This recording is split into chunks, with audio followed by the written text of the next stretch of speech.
This past year has really been defined by uncertainty, and uncertainty is really just code word for fear. Fear of illness or death, fear of political strife, fear of job loss, fear of a future that probably won't look like the past. And of all the things that motivate us, fear is not on the list. Fear would be on the list of demotivators, right? These are the things that keep us locked up in our house, locked up in our head, tossing and turning at night. And it's one thing to say that the only thing to fear is fear itself, but it's another thing to really just look back at your life history and you realize that is not true. There are real things that will hurt you and the people you love and will turn your life upside down. Fear is part of life. It's an important part of life. It's an important emotion. It's adaptive. It's here to serve us. But for many of us, it becomes debilitating. It keeps us from the things we want to do and the best version of ourselves we can become. On this week's podcast, we'll be chatting specifically not about getting rid of fear, not about beating it down or hiding from it, but about developing a deeper and more complex and nuanced relationship with fear. A relationship with fear is probably the best way to think about it. If you're new here, it's the Lucas Rockwood Show. I'm your host. I'm a yoga teacher, a teacher trainer, a serial entrepreneur. I'm the father of 3 kids. At the end of the day, though, I'm a student. I like to learn things, so I go out into the world, find people doing interesting things, writing books, medical doctors, researchers, PhDs. In this week's show, an extreme skier. And I try to bring their best work to you here on the show, so hopefully we get some ideas to help us live more fulfilled lives. Let's see if it works. I recently canned advertising. I just got kind of bored with it. Instead, you can sponsor the show. Here's how you do it. Just share the show. If more people listen, I feel good about myself, and that's all I'm asking for. So if you share the show, tag me on social. It's at Lucas Rockwood. If you'd like to be on my weekly email list, it's yogabody.com/sign me up. There's some free bonuses there too when you sign up, a free yoga class, a free breathing worksheet. And last but not least, if I could ask you to leave a rating and review in whatever app you're listening on, that really helps other people to find the show. If you're listening on your phone, just scroll down and there's usually a place to leave a rating and review.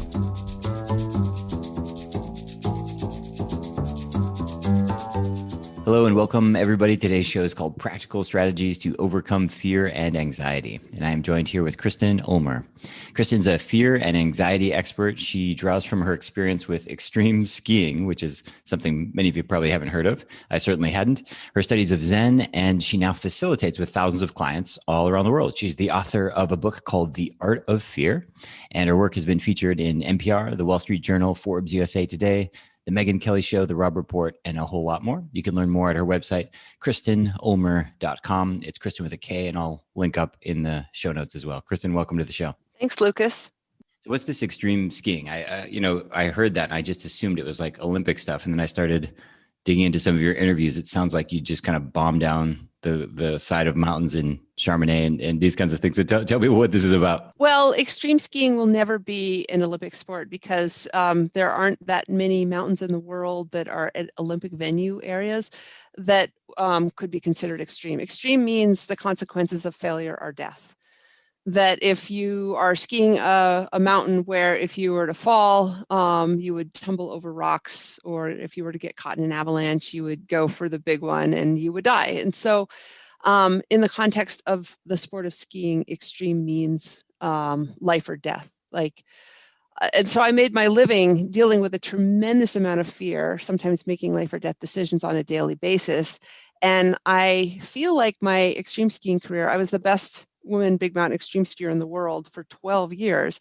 I realize now it was just a training to be able to bring some really unique concepts about what to do about fear and what not to do about fear that maybe people haven't considered before. It's just such an interesting impulse. Like, did you always have these kind of adrenaline impulses? Were you doing other extreme sports when you were younger?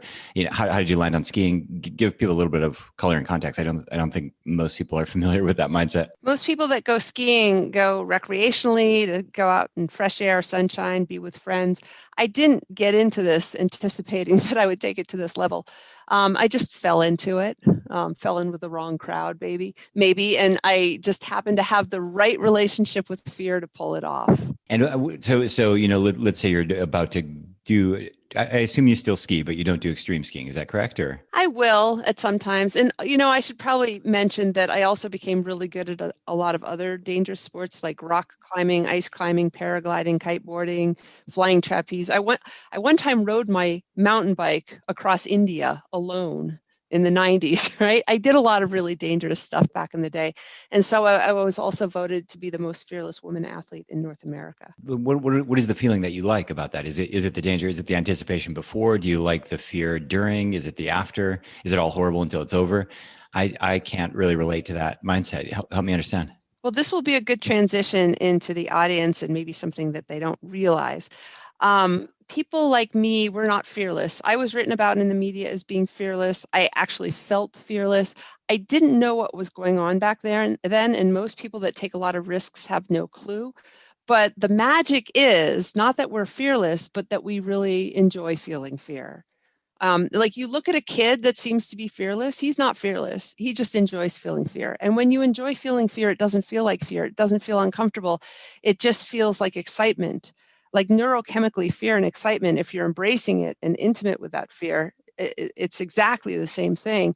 It just kind of makes you feel more present, more focused, more hyper tapped into intuition and instinct, and it helps you bring your A game to everything that you do. Does it help you bring your A game, or do you have a tendency to spin out? Like I had a friend who is similarly wired. He wasn't doing the kinds of things you were talking about, but he was into skydiving and he was into, he'd just do dumb things, get drunk and drive his car, and he didn't make it past 40. And I'm just curious, do you feel like it was always a strength, or was it for you both a weakness and a strength that you've now harnessed into a strength?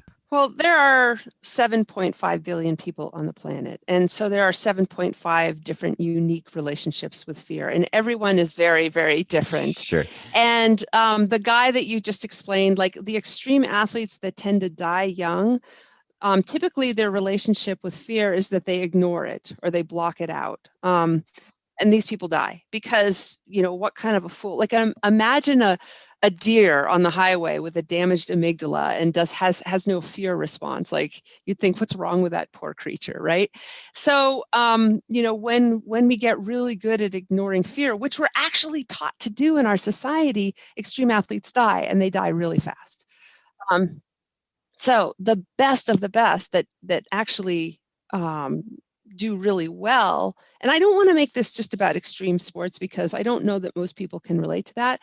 I'm also talking about people that are trying to live their best lives, start a new business, ask the girl out, give a speech, like all these things that are scary. Like it's really important that you get to know what your unique relationship is with fear and make it the best possible. And it usually is different than you think. Like a lot of people blame fear for holding them back from doing things, but actually that's not what's happening. Fear doesn't hold anybody back from doing anything. What holds us back is our unwillingness to feel fear.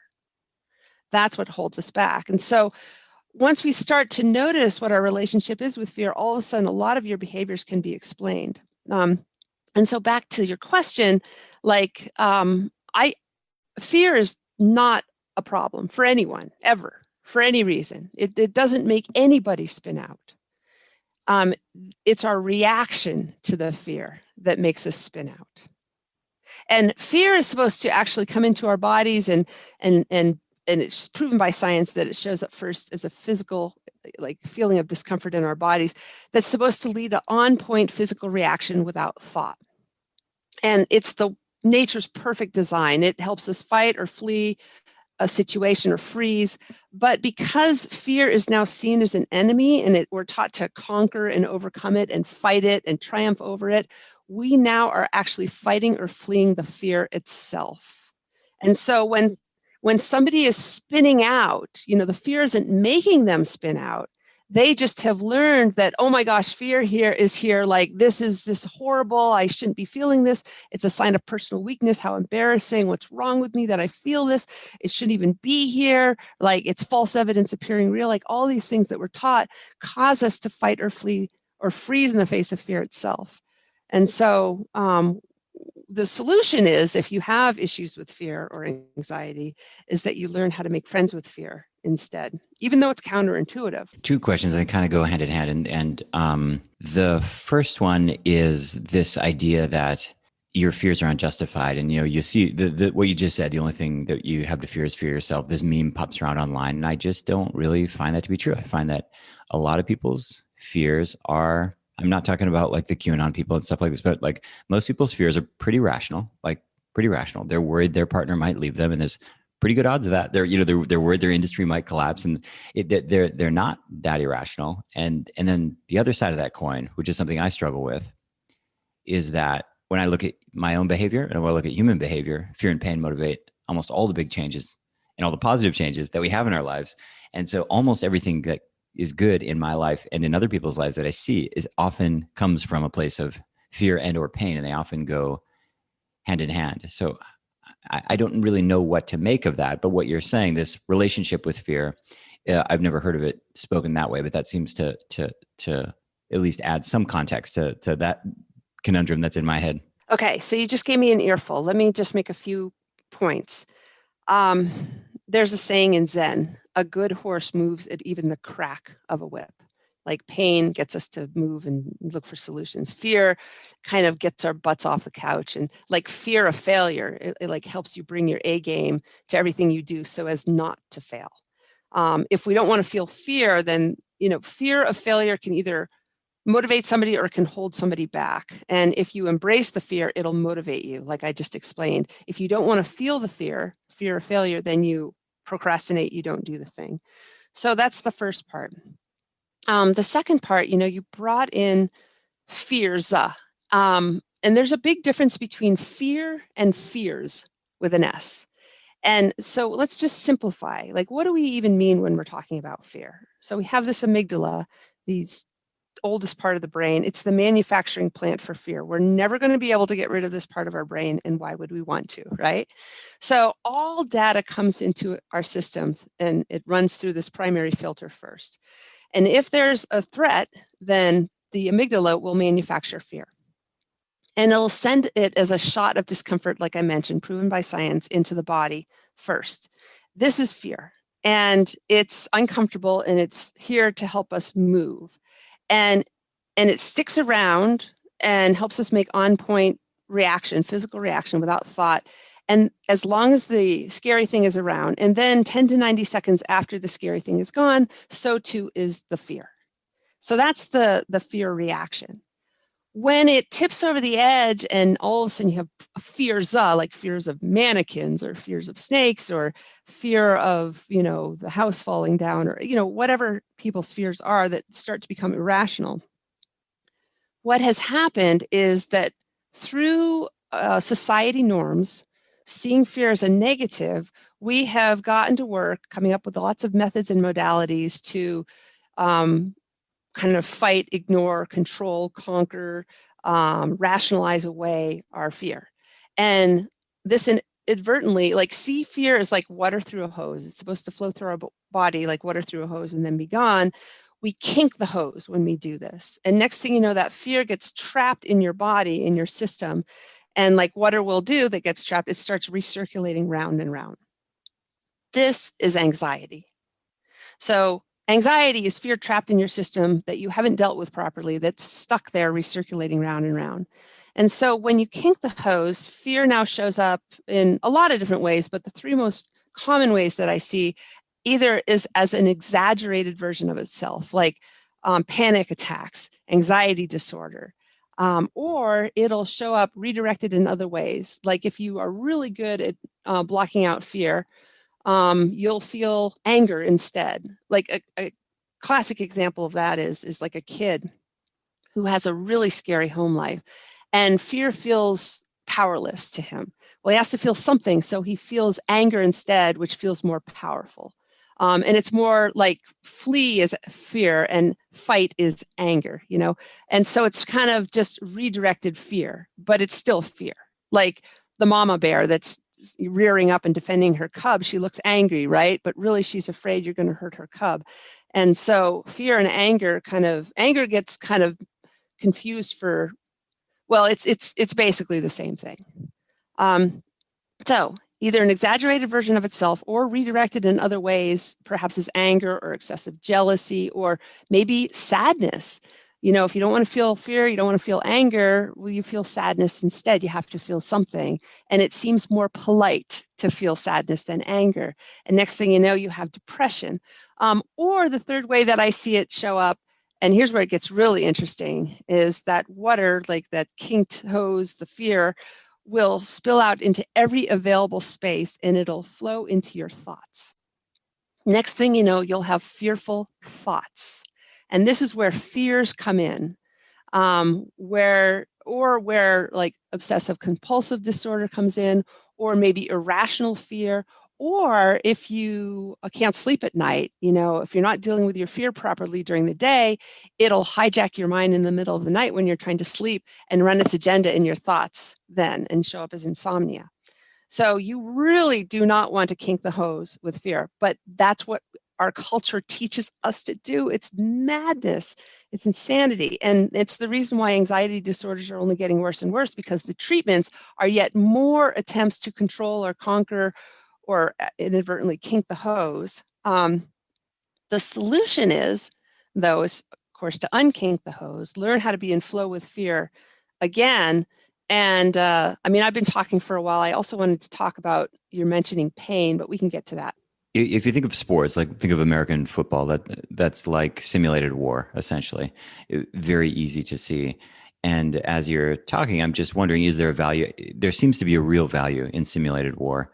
It's universally valued all around the world in different forms. Maybe it's rugby in one country and American football in another, and whatever cricket in another country, but simulated war, And so I'm curious, is there a value in simulated fear situations? Because that's clearly what you were doing when you're extreme skiing. And that's clearly what people do in, you see people self-sabotaging, I guess is the word that people use. They're intentionally putting themselves in a really uncomfortable situation.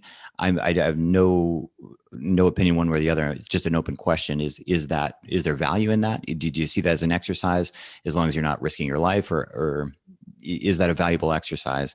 Because what you said really resonated with me, this socially acceptable response. Let me be sad instead of angry. Let me be brooding and dark instead of raging. But where does that energy go? So I love this question.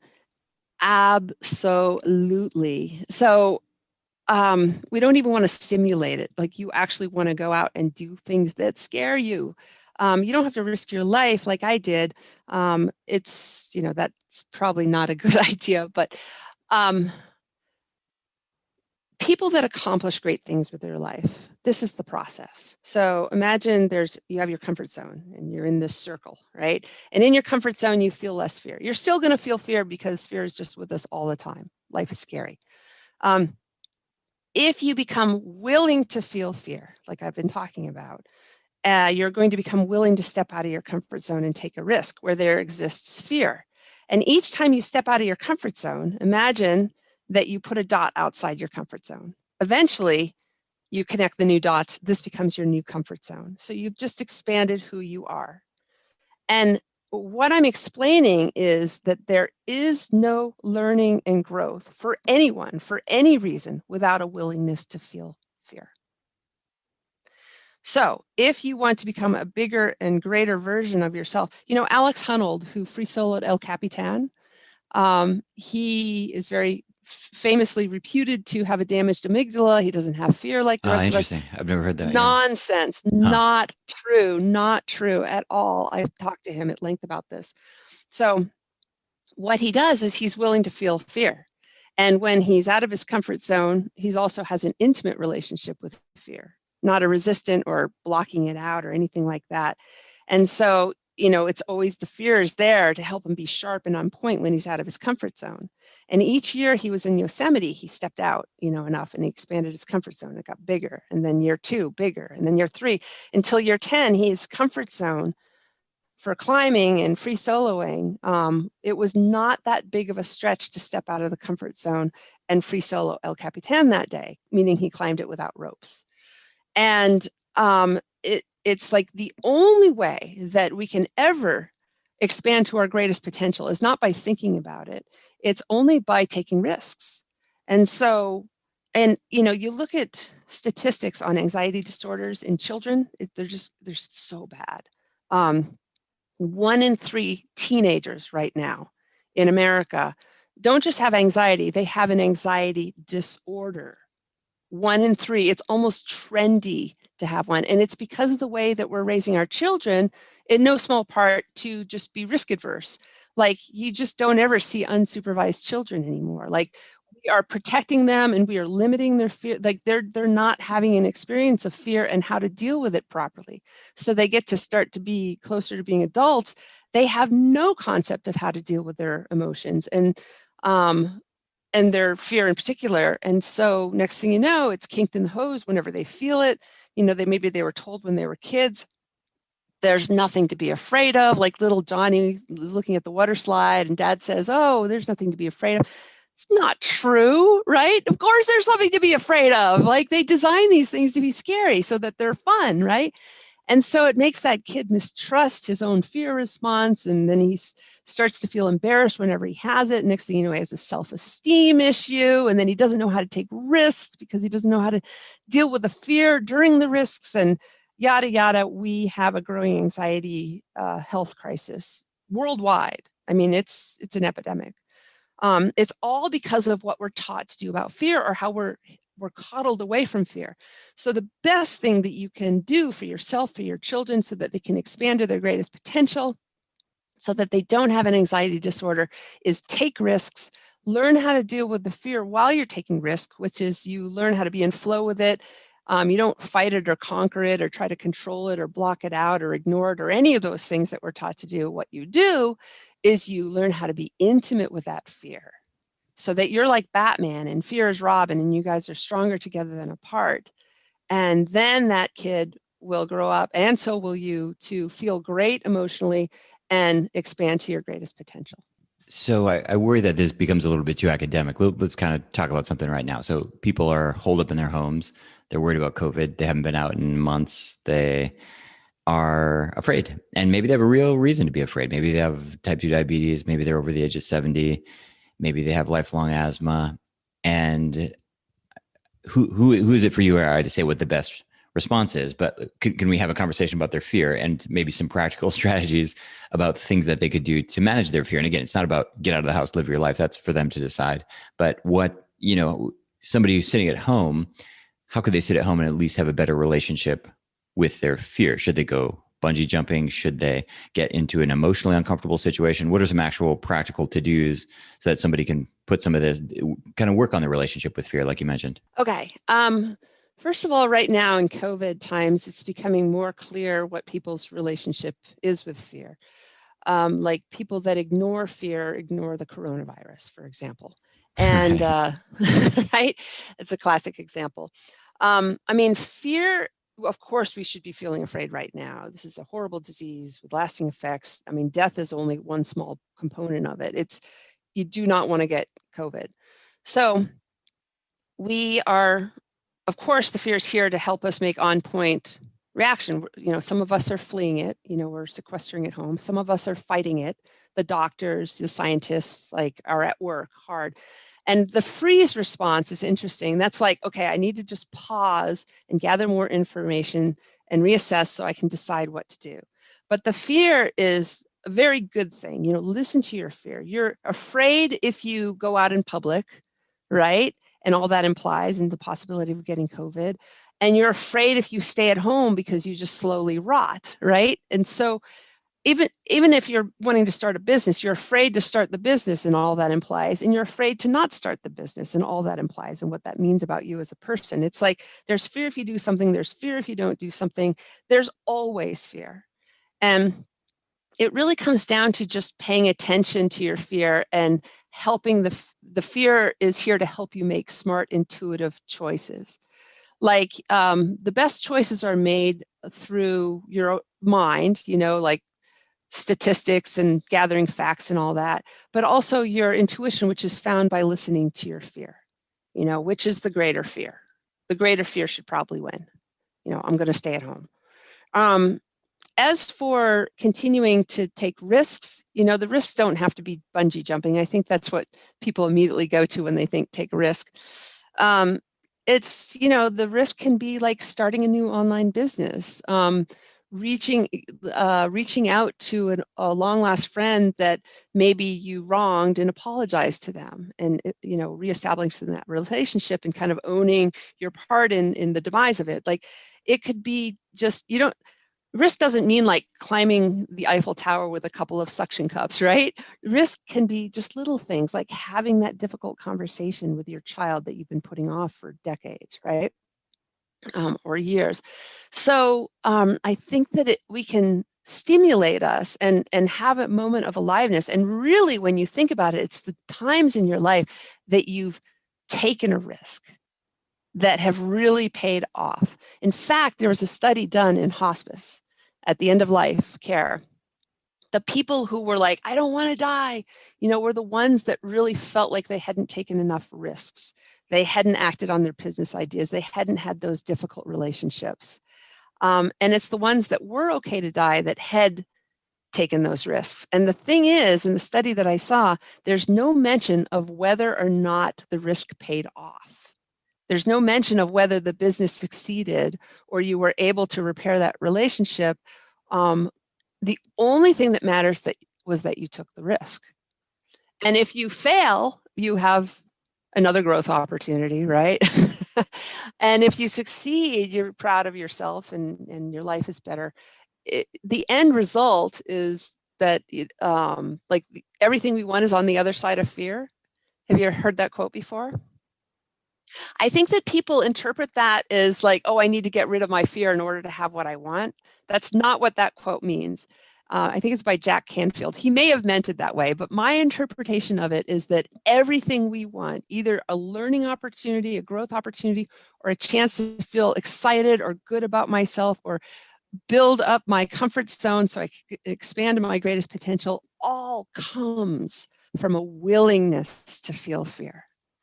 Which is why I say, like, your relationship with fear is the most important relationship of your life. It determines how accomplished you become. It determines your mental, spiritual, emotional, even your physical health. If you can have a loving, inclusive relationship with fear, learn how to feel it in an honest way, learn how to be intimate with it, and have it help you come alive, you will live your absolute healthiest, best life, physically, emotionally, and spiritually. If you fight a war against fear, like we're taught to do, you will be at war with your body. You will be at war with life itself. That war will consume you your whole life, and it'll ultimately prove unwinnable. So that's why, I love the nature of your podcast, because it's all about health. Like, long before, dropping the gluten, or long before, breathing exercises or meditation, like, please get to know your relationship with fear. Make it the best relationship possible. I had this guy who worked with me, and he was really, really smart, really engaged. And then he just kind of lost connection to his life. His marriage fell apart, and he kind of drifted off in work. And we were having kind of a hard conversation one day, and he was starting to do some extreme stuff as well, rock climbing and some other extreme sports and things like this. And I was just kind of like, hey, that's interesting. When did you get in that? And he looked at me just like, I just needed to feel something. He's just kind of like a broken man, like kind of a mid-age crisis kind of thing. And it really got me thinking, I am really good at doing academic, emotionally scary things, whether it's having difficult conversations or putting myself in awkward conversations, but I've never been hit in the face, literally, physically. And at least for some men that I've talked to, it's really valuable. Like Brazilian jiu-jitsu and MMA, these things are on the rise. They really want to get hit in the face. And I'm not talking about from like a masochistic, there is that side of it, but I think that primal fear for some people is a thing. And so I guess where I'm going with this for the couple who's holed up in their home and trying to develop their relationship with fear, I know if it was me, I would just try to like send really awkward emails and try to call people from my past and resolve things. But I don't know. I'm kind of toying with the idea of getting punched in the face, because as a 40-something man, I think it seems like a valuable, as long as I don't lose my teeth, But I've never, you felt that fear in a way that I haven't hung over the edge of a cliff, and I don't at all want to die or lose my incisors, but I very much would like to develop that relationship. And I'm curious if you coach people into situations like that as well. What I do is I coach people into exploring what their unique relationship is with fear. because I think that people tend to think it's one thing and then they are surprised to learn that it's another entirely. And then I help them make it the best relationship possible. And the just natural side effect that comes from that is people become more willing to step out of their comfort zone and take a risk. And, you know, it, right now, a lot of people are getting into the great outdoors, and like the risk again does not have to be extreme sports. Yeah. That is a misconception. Extreme sports are notorious for taking people into the zone, though, because of the fear. If you're experiencing fear and you're willing to feel it and learn how to be intimate with it, a flow state will come for free. It's probably the fastest track to getting into a flow state, by doing something scary and embracing the fear while you're doing it. But let's break it down, like, about back to your question about war. And so I had some friends that went to Paris on a vacation, and they went to the Louvre and the Eiffel Tower. And then the last day they were there, they got mugged at gunpoint. And they came home, and what do you think they talked about? Getting mugged, of course, yeah. Right. And there were a bunch of people there, and some people came home, and it was the most exciting thing that happened to them all year. And for other people that were there, they were traumatized, they had PTSD, and they became afraid to leave their house. And they're like, I'm never traveling again. And, the same exact situation happened to both of them. They were both there. But what's the difference between these two people is how you deal with the unpleasant emotions afterwards. And the thing about life is we kind of have this impression that life is not supposed to be traumatic. Like, I watch The Voice, and I watch American Ninja Warrior, and whenever they do a profile on any of these athletes or singers, they always talk about the personal tragedy that they've either gone through or they're going through. Like, somehow this is an anomaly. Every single one of us has trauma. We're going to experience trauma we've experienced it in the past. We're going to experience it this year. We're going to experience it in the future. Like, this is part of life. It's not unusual. And we start to feel like we're such victims, right? But the trauma is actually the perfect design, right? Unfortunately, for us to learn and grow, because then we experience all these unpleasant emotions. And I believe it was either Rumi or Hafiz that the crack is where light can enter. The cracks, like when we're broken down, and when we're feeling fear and anger and sadness, and it comes flooding into our system, like, now it's time to grow, right? Now it's time to feel this. And the thing is, especially in America, we don't experience that much trauma. Yeah. And so we have to artificially create it. With Twitter. Yeah. Right. It's the reason why Spartan races are so popular. Right? It's the reason why we get into extreme sports. You go out there and, all of a sudden you're like, oh my gosh, I couldn't make the next clip. I'm going to fall rock climbing. Like, it's traumatic. It's intense. It's like super scary. And so next thing you know, we feel alive. People that are bored, and then there's people who are willing to feel fear.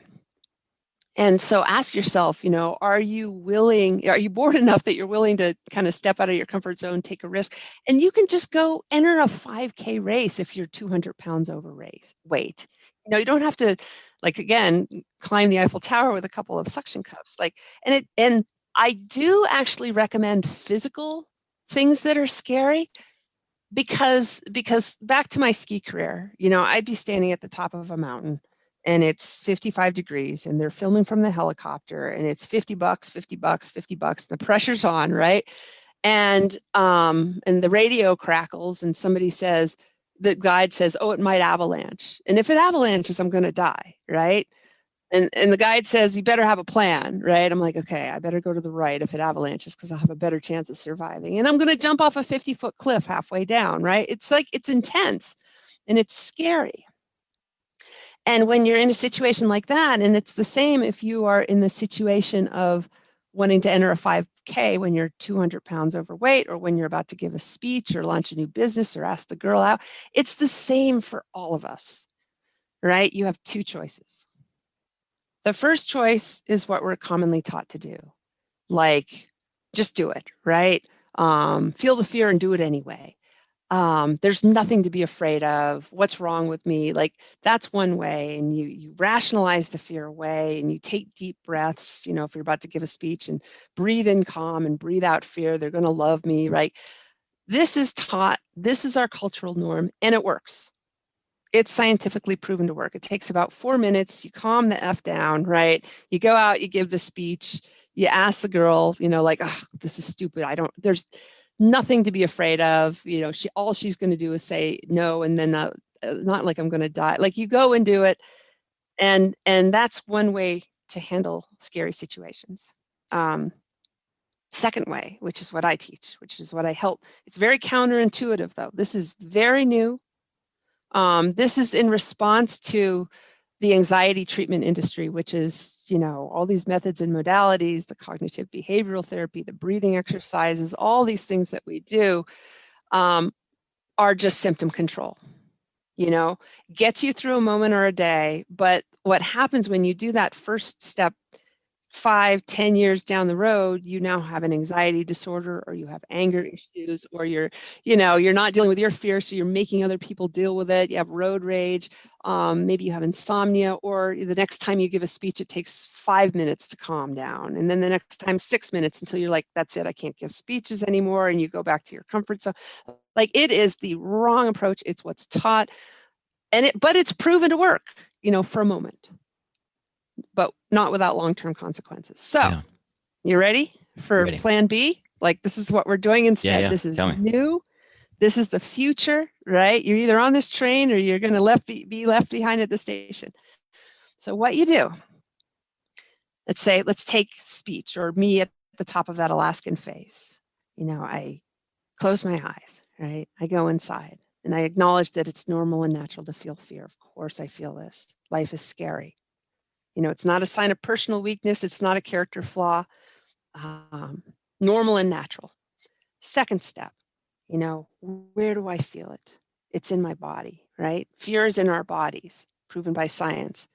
And I touch the place where I'm feeling it. Usually for me, it's my chest and my throat. And I notice, how strong is it? And notice where I am right now. I'm in my body, which, if we're talking about Alaska, is a better place from which to perform than your head. So automatically, by getting in touch with my emotions, I'm in my body. And then the third step, I actually want to kind of bring back your comment about pain, because this third step is where you notice if they're in resistance to that discomfort in any way. And here's where it gets really interesting. Here's an equation. Suffering equals discomfort times resistance. So let's say your discomfort of resistance. Okay. Yeah.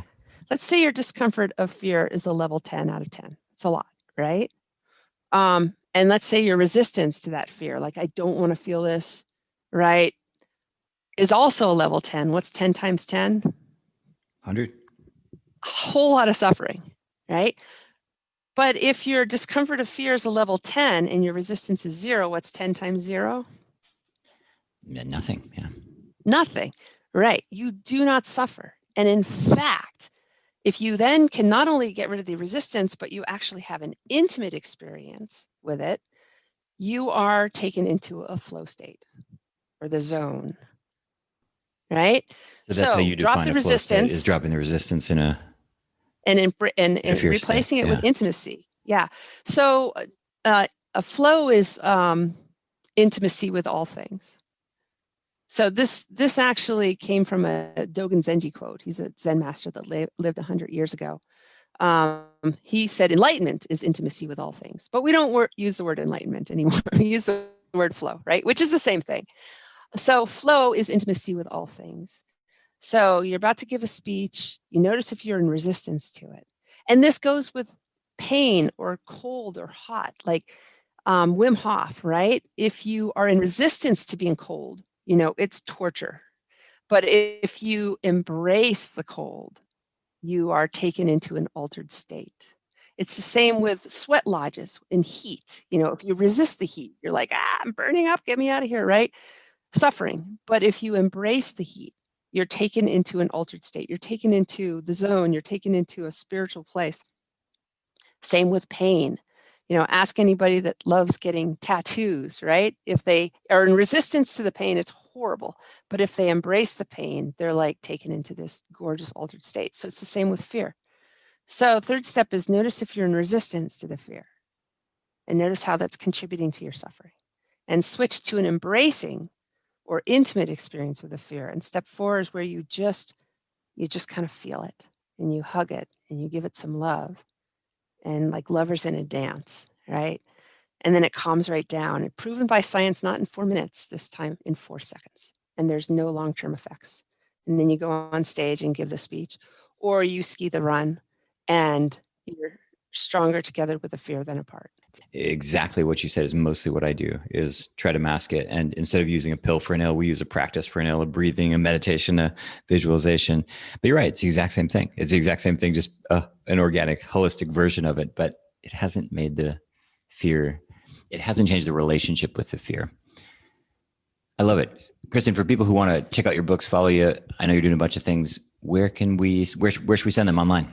Well, my book, The Art of Fear, is on Amazon, or go to my website, KristenUlmer.com, and take my free fear and anxiety assessment so you can get to know your unique relationship with fear. And then the pointers that you get afterwards, once you figure out which one you are, there's 3 different possibilities that I see that are most typical. It then gives you super practical advice on next steps to take so that you have a healthy, flowing relationship with fear from now on. If you've taken any yoga class, you've no doubt heard your yoga teacher talk about the importance of breathing. Breathe slowly, breathe deeply, breathe through your nose. But it doesn't really go much further than that in terms of the how or the why, the physiology behind breathing, why we're doing it, why it matters. Oddly, yoga, despite the fact that breathing is always emphasized, doesn't really do a good job of teaching breathing. I don't know why. It's lacking from almost every yoga tradition. And the science, which is not new at all, it's been around for over 100 years, is almost completely absent from the tradition as well. And this was something that really frustrated me when I first started doing yoga, and kept me frustrated for about 5 years. And I've since had the privilege to work with, to speak with, to interview, and to get consultations from some of the best breath researchers and teachers in the world. Most of them are outside of the yoga community, but I've taken all those teachings and brought them back into the yoga community. And I've put together a new course. It's called Breath Coach Training, and it's designed to help you or other teachers or would-be teachers learn how to use breath in a coaching setting. And so if you want to help somebody relieve stress, sleep better, balance their mood, improve their digestion, all of the nervous system benefits that breath can be of assistance with, this is the training for you. Breath is not a panacea, meaning it's not a cure-all, it's not going to reverse cancer or anything like that, but it is the most immediate way to affect your nervous system of anything. It's faster than a pill. There is nothing that is as quick and as predictable and safe as breathing. In as little as 5 or 10 minutes, you can make a massive, massive shift in your autonomic nervous system that has trickle-down effects into your endocrine system, trickle-down effects into your mood and your metabolism. And it's very predictable, and it gets clients really, really excited. Who needs this? Well, anyone who has trouble sleeping, anyone who struggles with digestion, anyone who has up and down moods throughout the day, food cravings, for example, anyone who has overwhelming stress and anxiety. And I think I've pretty much encapsulated every single person on planet Earth right now. But the great thing about breathing is it's a lot more accessible than meditation. Meditation is experiencing a resurgence of popularity, maybe hasn't been this popular since the Maharishi in the 60s and 70s. But the reality is most people aren't practicing meditation. In fact, many of you listening right now have meditation apps on your phone that you're not using. You have meditation books on your shelf that you read, but you didn't sit down and do a meditation practice last night. And a big part of that is that meditation can go sideways, and people don't talk about this, but rumination is a huge problem with meditation. This is where you sit down with all the best intentions, and for 20 minutes, all you think about is that person at work who is causing you stress and anxiety and treating you horribly. All you think about is that relative or that in-law who is abusive and walking all over you, and your mind spins and spins and spins, and 20 minutes later, you don't actually feel better. Meditation is amazing. I've spent something like 43 days of my life in silence, sitting on my butt, doing nothing, and it's been transformative. But it can go wrong, and on a daily basis, out of the context of a monastery, out of the context of a temple, out of the context of a controlled environment, it does go wrong very, very often. It's not dangerous, but it's not that productive. You can sometimes finish a meditation session feeling more rotten than when you went in, and this happens a lot. This is why people default to mantra. This is why people default to prayer. This is why some people just read a book, or why most people just flip on Netflix. Sitting silently with your own thoughts is sometimes spending 10 or 20 minutes with a special kind of evil friend who smashes your brain about. And breathing gives you something to do. It's an active form of meditation. It's a lot more accessible. Most importantly, the results are very, very predictable. I don't in any way want to discourage you from meditation, but nobody's having these open discussions about the way meditation, the real challenges of meditation, which is it doesn't always work, and the barrier to entry is huge. Breathing, the barrier to entry is pretty much zero. The results are almost guaranteed. It's a very, very predictable outcome, and the compliance is very high, meaning your ability to follow through is very, very good because it's not as scary as spending 10 or 20 minutes with your special evil friend, also known as your monkey mind. When you're spending time with your breath, you're literally spending 10 minutes with your own lungs, which is a lot less intimidating, and the outcome is a lot more predictable. To learn more about the course, check out breathcoachtraining.com. If you'd like to check out my TED Talk, it's called Change Your Breath, Change Your Life, and you'll get an idea about what I'm talking about. Hope you can join us. We'll talk to you soon. This week's nutritional tip is in response to a question from listener Barry on Instagram. Barry says, Lucas, I hear you talk about nuts and seeds a lot on the show and with lots of your guests, but nuts and seeds just don't sit well with me. Almonds give me a terrible bellyache, so do almonds. Almonds give me a terrible bellyache, as do hazelnuts and walnuts. What can I do? Should I just leave them out completely? It's a great question, and it's a very real challenge. Nuts are very interesting in terms of their both macronutrient density, fat, and some protein, but even more interesting because of their fiber and micronutrient potential. They're really kind of an amazing food, but you're absolutely right. A lot of people don't digest them very well at all. A lot of people just feel terrible if they eat a handful of raw almonds. One thing that I would encourage everyone to do is to treat each nut differently. And so both almonds and walnuts, not so much hazelnuts, but almonds and walnuts, you should really soak them for digestibility. And when you soak nuts, it rinses off a lot of the tannins, specifically with almonds. Tannins, you'll see the rinse water will be very, very brown. For some people, that's enough to make them more digestible. Another thing you can play around with is blending them. And so if you make a nut pate or if you blend almonds into something, a lot of people might not be able to eat almonds, but they can eat almond butter, for example. There's a number of different things that could be causing the irritation. Nuts are really high in terms of allergic responses. It's often not the nut itself. Sometimes it's the toxins that can grow on nuts. Peanuts, for example, are really high in aflatoxin, as are cashew nuts and these kinds of things. And so you really have to take it on a case-by-case basis. But what I find is that most people do better with seeds than nuts. So things like sesame seeds, chia seeds, flax seeds, and most people can find some nuts that they can eat and others that they cannot.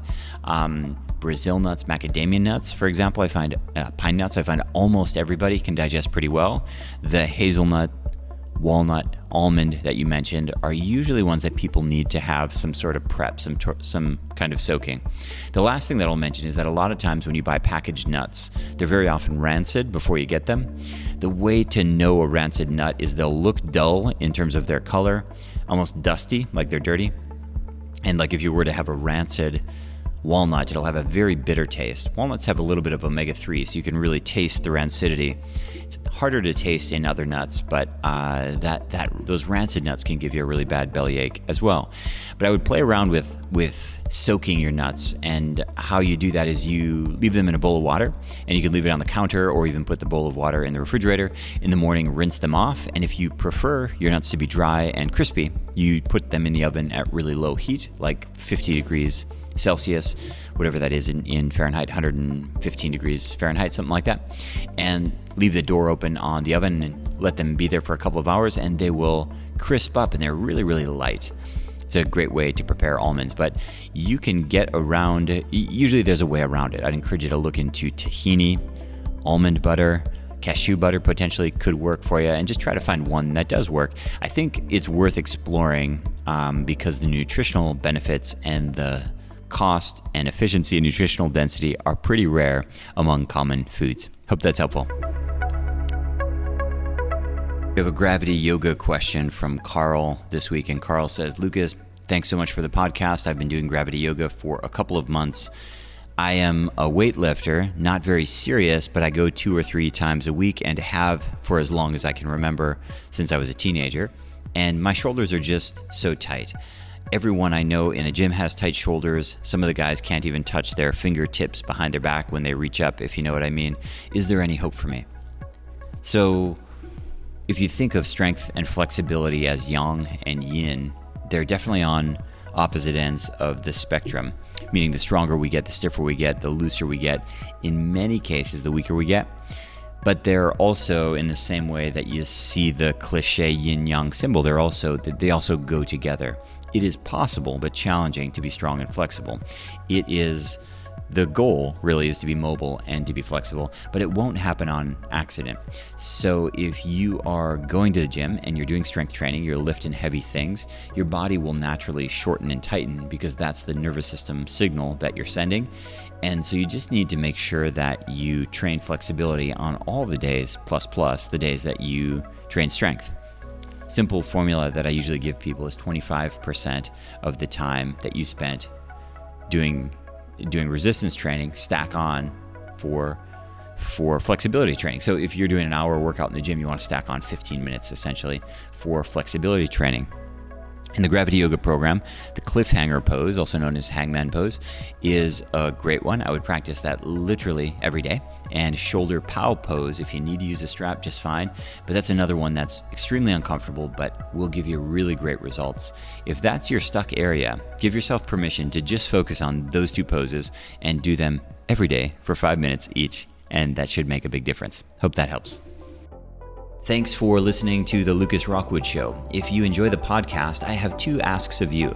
Number 1, share the show on social media with your friends and tag me. My handle is @LucasRockwood. Number 2 is please leave a rating and review in whatever app you're listening on. And last but not least, before you go, if you'd like to be on my mailing list, every week I send out information about the podcast, behind the scenes stuff, announcements of online classes and special events. I email about once a week. You can do that at yogabody.com/sign me up. And right now we have a free breathing worksheet on that page as well. It's yogabody.com/sign me up. Thanks so much for listening, and we'll see you next week.